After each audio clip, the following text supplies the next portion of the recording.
Një njeri shkoi te Wahb ibn Munabbih dhe i tha, filani po thot për ty kët dhe atë.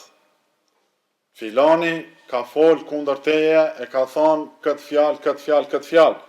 Ai u përgjigj. Wahb ibn Munabbih i thot, a nuk gjeti shejtani ndonjë postier tjetër përveç teje? Ai që bart fjalë është postier i shejtanit të mallkuar. Bismillahirrahmanirrahim. Të nderuar xhamatllin, sot me ndihmën e Allahut do të flasim rreth një smundje shumë të rrezikshme të gjuhës. Është prej mëkateve të mëdha. Burimin, lindjen dhe zanafilën e ka nga një zemër e smur dhe e prishur. Sot do të flasim rreth nemimes. Çka do të thot nemime? Nemime do të thot bartja e fjalëve në mes njerëzve me qëllim prishjen e marrëdhënieve në mes tyre. Shkon ky person që i bart fjalët tek një njeri, e provokon një bisedë kundër një tjetrit, nxerr fjalë prej tij dhe sa ta mbaron ndenjen me kët, shkon te tjetri, ja përcjell fjalët që i ka dëgjua, duke ja shtu dhe zbukuru, dhe ja thot atij tjetrit. Kur i dëgjon ai ato fjalë, hidhrohet, mërzitet, edhe ai ja kthen ashtu ose edhe më keq. Pastaj ky i merr ato fjalë dhe ja dërgon atij të parit. Dhe në mes këtyne dyve ngritet hidhrimi, inati, ndoshta armiqësia. Ky person, dy vet ndoshta që kanë qenë afër njëri tjetrit, kanë pas mosmarrveshje, atë mosmarrveshje e ka kthye në armiqësi, ndoshta edhe në luftë mes vete. Ky njeri quhet nemam, ndërsa puna që bëhet quhet nemime. I gjithë ummeti islam është pajtuar se nemimja është ndaluar, është haram, është prej mëkateve të mëdha. Tekstet nga Kurani dhe Suneti pejgamberit alayhis salatu wassalam janë të shumtë dhe kanë ardhur me ndalesë të qartë, duke tregu se është një vepër e keqe, e shëmtuar, që e hidhron Allahun subhanahu wa ta'ala, është sëmundje që i shkatron lidhjet mes njerëzve, i shkatron edhe shoqërinë.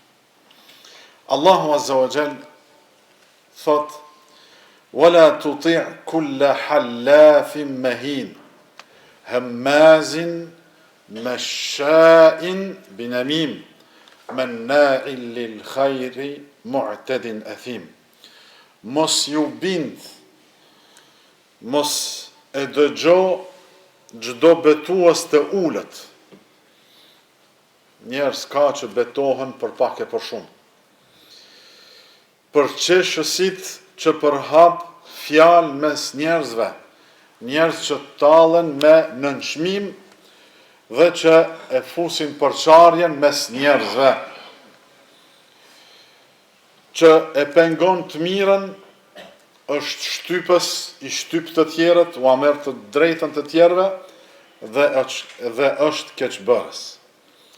Mos ju bind këtyre njerëzve, mos i dëgjo dhe mos u shoqëro me ta. Bartësi i fjalëve është një njeri me natyrë të keqe. Jeton me dy fytyra. Njërës palë i paraqitet me një fytyrë, e tjetrës me një fytyrë tjetër. Kanë thanë, a i prish për një orë, për një qast, për një moment, atë që ndoshta magjistari, sihirbashi, ai që bën sihira, nuk mund ta prish për një vit. Do thonë rreziku i nemamit është më i madh ndonjëherë se sa i sihirbashit.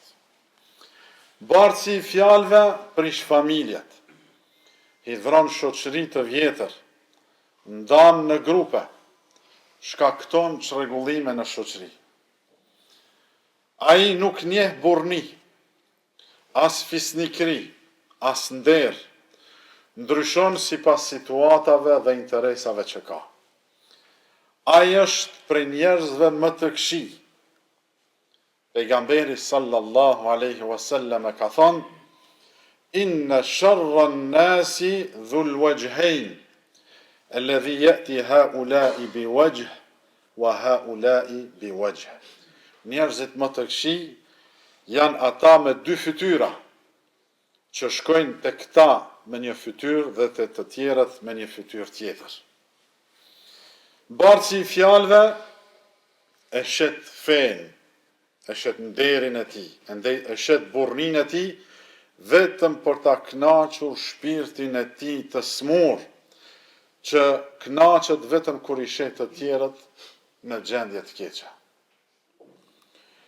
Ai me këtë vepër e zemron Allahun, nëse vdes në këtë gjendje pa u penduar, është në rrezik të madh dhe e ka ekspozuar veten para dënimit të Allahut Azza wa Jall.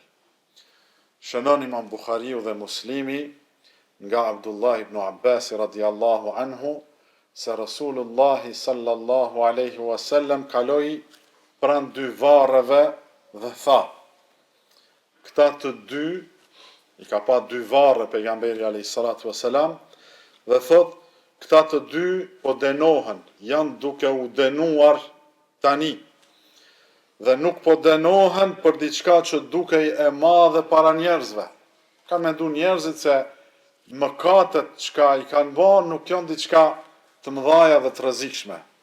Njeri prej tyre bartë fjalë mes njerëzve, yamshi bin namima, ndërsa tjetri nuk ruhej nga urina e tij, nuk kishte kujdes gjatë urinimit. Për shkak të dëmit dhe sherrit të madh që sjell bartësi i fjalëve, xheneti është i ndaluar për të. Pejgamberi alayhi salatu wasalam ka thënë: la yadkhulul jannata namam. Nuk do të hyjë në xhennet bartësi i fjalëve. Bartësi i fjalëve nuk do të hyjë në xhennet, kështu ka thënë pejgamberi sallallahu alaihi wasallam. Allahu e hupt bartjen e fjalëve dhe ata që e përhapin atë.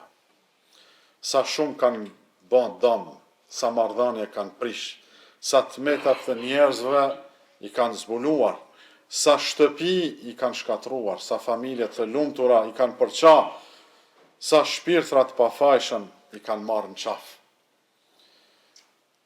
Muslimani i vërtet është ai që pajton, është ai që bashkon, është ai që afron, nuk prish, nuk përçan, nuk e fut fitilin e sherrit mes njerëzve.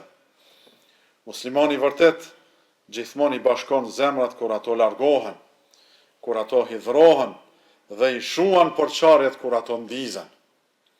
Muslimani i vërtet, njeriu i urtë, nuk flet përveç se mirë dhe nuk përcjell nga të tjerët veç se atë që është e mirë. Ai nxjerr në pah të mirat e njerëzve dhe i mbulon të metat e tyne, nuk i përhap dhe nuk i zbulon ato. Kini frikë Allahun, o vëllezër të nderuar, dhe ruhuni nga nëmimja në të gjitha format e saj. Kujdesuni që askush prej jush të mos jetë prej atyre që e bëjnë këtë vepër. Kush ka rënë këtë gabim në të kaluarën, le të pendohet tek Allahu dhe le të kërkoj falje prej tij. Le ta përmirësoj atë që e ka prish mes njerëzve, para se të vinë çastet e fundit të jetës dhe para se t'i afrohet afati i vdekjes. Ruajeni vllazërinë islame dhe lidhjen e imanit dhe të besimit. Kush dëshiron që zemra e tij të qëndrojë e pastër dhe të vazhdojë shoqëria me shokët, me vëllezërit, me familjarët, le të mos e pranoj fjalën e bartësit të fjalëve, e fitnexhive. Detyra e tij është që ta kthejë mbrapsht. Kur vjen dikush me të thonë diçka për tjetrin, ktheje mbrapsht dhe mos i beso, sepse ai është njeri prishës dhe përçarës. Hasan al-Basriu rahimahullah ka thënë, kush të përcjell ty një fjalë për dikë, dije se ai do të ta përcjell edhe fjalën tënde tek të tjerët. Pra ai që ta bart një fjalë të tij, dije se edhe fjalën tënde ka me e çu dikun tjetër. Një tjetër kishte thënë, kush të tregon se dikush të ka sha, ai vetë është sharësi, ai të ka sha në vërtet, jo ai që pretendon se të ka sha. Një njeri shkoi te Wahb ibn Munabbih dhe i tha, filani po thot për ty këtë dhe atë. Filani ka fol kundër teje, e ka thonë këtë fjalë, këtë fjalë, këtë fjalë. Ai u përgjigj. Wahb ibn Munabbih i thot, a nuk gjeti shejtani ndonjë postjer tjetër përveç teje? Ai që bart fjalë është postjer i shejtanit të mallkuar. Mos besoni çdo gjë që thot bartësi i fjalëve. Silluni me njerëzit sipas asaj që shfaqet prej tyre dhe çështjen e tyre lëreni te Allahu. Elus Allahun e madhëruar që të na udhëzojë në rrugën e drejtë, na mbroj nga e keqja, na largoj prej nesh sprovat, ato që duken dhe ato që nuk duken. Para se të nisem për në xhami sot, një vlla i yni më thirri në telefon prej spitalit dhe kërkoi të bëjmë dua për ta. Është një vlla që është sprovu shumë, brenda pak muajve është operuar 5 herë dhe së shpejti do të operohet për të 6-ën herë. 5 herët e para kanë dështuar dhe tha, thuj xhamatit xhamis El Albani le të bëjnë dua për mua. Allahu e shëroftat vlla dhe gjithë vëllezërit që janë smund. Allahu a largoft smundjet dhe dhimbjet. Allahu i ktheft në shtëpitë e tyne, familjet e tyne të shëruar.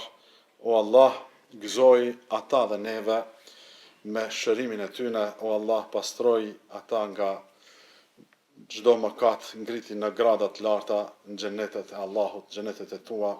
Aqulu ma tasma'una wastaghfirullaha li wa lakum.